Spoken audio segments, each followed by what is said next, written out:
Ang laking huli niyan! Yan ba yung pinaguli ang hari ng lawa? 20 taon din nating hindi nakita yan ah! Sabi sa inyo eh! Tatay dinig ko na nakahuli niyan dati! Tunay nga silang mag-ama! Nahuli na ni Gon! Hindi ako makapaniwalang nahuli niya talaga! Nakita mo ba, Tomito?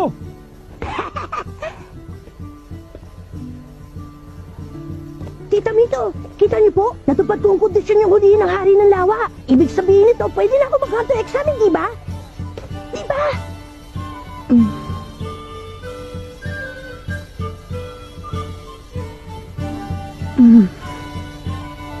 Gagalingan ko po, asahan niyo yun. Magiging hangga din ako, pangako!